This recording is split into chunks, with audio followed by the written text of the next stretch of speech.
মঙ্গলবার থেকে রাজ্যে শুরু হয়েছে এসআইআর আর এসআইআর নিয়ে রাজ্য জুড়ে ইতিমধ্যেই আতঙ্কের পরিবেশ সৃষ্টি হয়েছে বলে অভিযোগ। স্থানীয় বাসিন্দাদের অভিযোগ 2002 সালের ভোটার তালিকা থেকে উধাও হয়ে গিয়েছে 425 জন ভোটারের নাম। এই ভুতুড়ে কাণ্ড দেখে রীতিমতন হতবাক গ্রামবাসীরা। বিডিও অফিস থেকে শুরু করে জেলা শাসকের অফিসে অভিযোগ জানিয়েও নাকি কোনো সুরাহা হয়নি। এই অদ্ভুতুড়ে ঘটনাটা ঘটেছে কোচবিহারের মাথাভাঙায়। জানা গিয়েছে মাথাভাঙার 2002 সালে ভোটার তালিকা থেকে উধাও 425 জন ভোটারের নাম। সম্প্রতি এই নিয়ে বিডিও অফিসে অভিযোগও দায়ের করেন বাসিন্দারা, কিন্তু বিডিও অফিস থেকে শুধু জানানো হয়েছে বিষয়টা তারা ঊর্ধ্বতন কর্মকর্তাকে জানিয়েছেন। এই ঘটনায় এসআইআর নিয়ে চরম আতঙ্ক সৃষ্টি হয়েছে এলাকায়।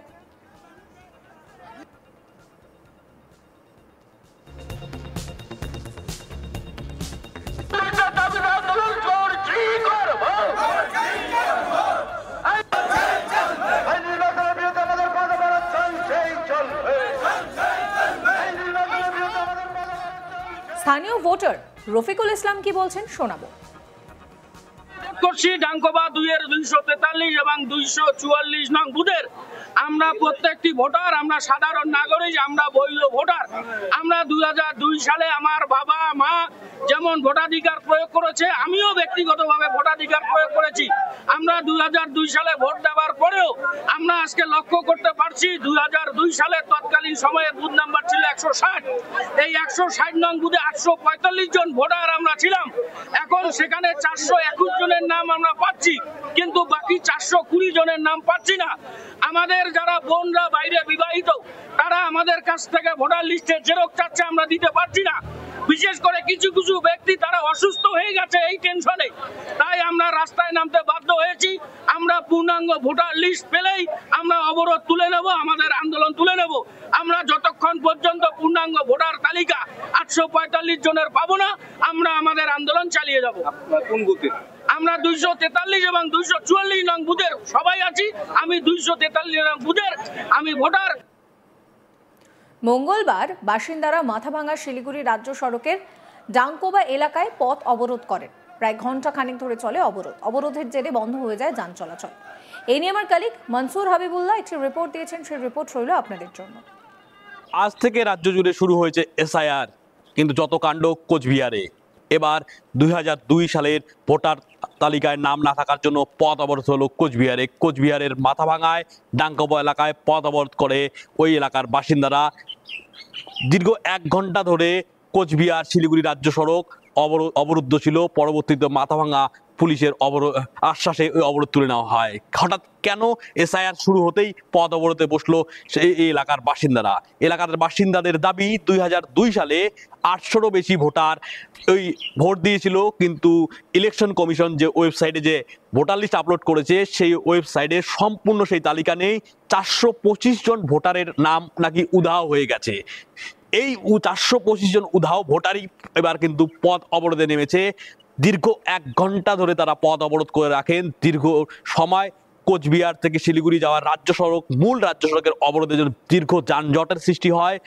1 ঘন্টা ধরে এই অবরোধ চলে, যার ফলে পরবর্তীতে পুলিশের হস্তক্ষেপ করতে বাধ্য হয়। পুলিশ বিষয়টি সুরাহা হওয়ার আশ্বাস দেয়, সেই আশ্বাস পেয়ে কিন্তু পথ অবরোধ তুলে নিয়েছেন।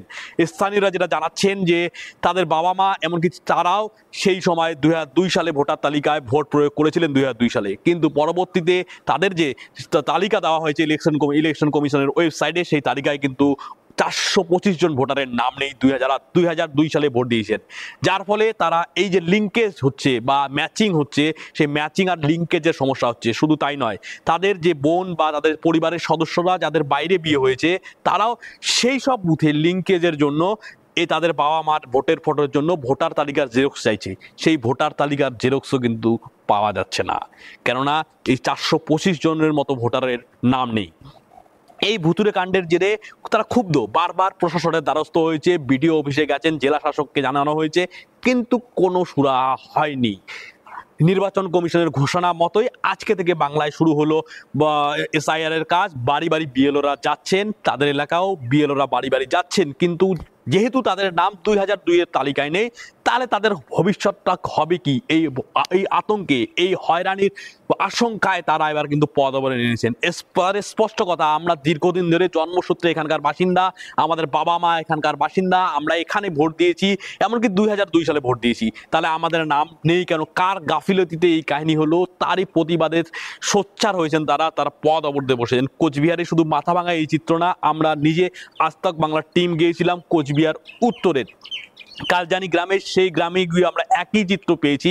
আমরা সরেজমিনে খতিয়ে দেখতে পেয়েছি প্রায় 577 জন ভোটারের কিন্তু নাম উধাও রয়েছে কালজানি গ্রামে। সেই একই চিত্র এই মাথাভাঙার এই গ্রামটিতেও দেখা গেছে, যার ফলে এবার কিন্তু মাথাভাঙার গ্রামের বাসিন্দারা পথ অবরোধে নামতে বাধ্য হয়েছে। তারা ইতিমধ্যেই ভোটার এসআইআর শুরু হওয়ার প্রথম দিন, যেদিন বিএলওরা বাড়ি বাড়ি যাচ্ছেন, গ্রামে গ্রামে বুথে বুথে বাড়ি বাড়ি যাচ্ছেন, তখনই তারা পথ অবরোধে বসেছেন। আজকে কোচবিহারে ঠিক কি কি হলো আপনাদের আবার জানিয়ে রাখি। মাথাভাঙাতে এসআইআর চালু হওয়ার প্রথম দিনে পথ অবরোধ হয়েছে। সিট মহলে যে কিন্তু ভিন্ন চিত্র দেখতে পাওয়া গেছে। সিট মহলে যখন ভোটারদের বাড়ি বাড়ি বিএলওরা গেছে, সেই বিএলওদের ফেরত দিয়েছে সিট মহলের বাসিন্দারা। এসআইআর শুরুর প্রথম দিনে কিন্তু কোচবিহার উত্তাল রয়েছে, এবং শুধু এই ভোটাররাও যেমন উত্তাল আশঙ্কায় পথ অবরোধে বসেছেন, রাজনৈতিক দলদের পক্ষে তো কিন্তু অভিযোগ উঠছে। কোচবিহারে এক ব্লকে প্রশিক্ষণরত বিজেপি বিএলও 2দের আক্রমণের ঘটনা ঘটেছে। সেই কারণে নিরাপত্তা রক্ষী চেয়েছে, কেন্দ্রীয় নিরাপত্তা রক্ষী চেয়েছে বিজেপি। এমনকি একাধিক বিএলএ 2 বিজেপির তৃণমূল কংগ্রেসে যোগদান করেছে। বিজেপির অভিযোগ, তাদের ভয় দেখিয়ে তৃণমূল কংগ্রেসের বিজেপিতে যোগদান করিয়েছে। তবে এই 2-4টি বিক্ষিপ্ত ঘটনা ছাড়া কিন্তু সম্পূর্ণ শান্তিপূর্ণভাবেই এসআইআর কাজ চলছে। বিভিন্ন জায়গায় বিএলওরা যাচ্ছেন, সাড়া পাচ্ছেন এবং ভোটারদের কাছ থেকে ফর্ম জমা করছেন তারা। এইভাবেই চলছে কোচবিহারের এসআইআর প্রথম দিনের পর্ব। আমরা সামগ্রিক চিত্র তুলে ধরলাম আজ তাক বাংলার পর্দায়। পথ অবরোধের ঘটনা, বিএলওদের বাড়ি থেকে ফেরত দেওয়ার ঘটনা, প্লাস এই ধরনের বিক্ষিপ্ত ঘটনা ছাড়া কিন্তু নির্বিঘ্নেই এসআইআর প্রক্রিয়া কোচবিহারে চলছে। স্থানীয় বাসিন্দাদের অভিযোগ, 2002 সালের ভোটার তালিকা থেকে উধাও হয়ে গিয়েছে 425 জন ভোটারের নাম। এই ভুতুড়ে কাণ্ড দেখে রীতিমতো হতবাক গ্রামবাসীরা। বিডিও অফিস থেকে শুরু করে জেলা শাসকের অফিসেও অভিযোগ জানিয়ে কোনো সুরাহা হয়নি। এই ঘটনা ঘটেছে কোচবিহারের মাথাভাঙায়। জানা গিয়েছে, মাথাভাঙায় 2002 সালের ভোটার তালিকা থেকে উধাও হয়ে গিয়েছে এতজন ভোটারের নাম। স্থানীয় ভোটার রফিকুল ইসলাম কি বলছেন শোনাবো একবার। ডাঙ্কোবা 2-এর 243 এবং 244 নং বুথের আমরা প্রত্যেকটি ভোটার, আমরা সাধারণ নাগরিক, আমরা বৈধ ভোটার। আমরা 2002 সালে আমার বাবা মা যেমন ভোটাধিকার প্রয়োগ করেছে, আমিও ব্যক্তিগতভাবে ভোটাধিকার প্রয়োগ করেছি। আমরা 2002 সালে ভোট দেওয়ার পরেও আমরা আজকে লক্ষ্য করতে পারছি 2002 সালে তৎকালীন সময়ে বুথ নাম্বার ছিল 160। এই 160 নং বুথে 845 জন ভোটার আমরা ছিলাম। সমস্ত খবরের আপডেটের জন্য আপনাদের নজর থাকুক আজ তাক বাংলায়। চ্যানেলটিকে সাবস্ক্রাইব করবেন, নোটিফিকেশন পেতে বেল আইকনে ক্লিক করবেন, ফলো করতে ভুলবেন না আজ তাক বাংলার হোয়াটসঅ্যাপ চ্যানেলও।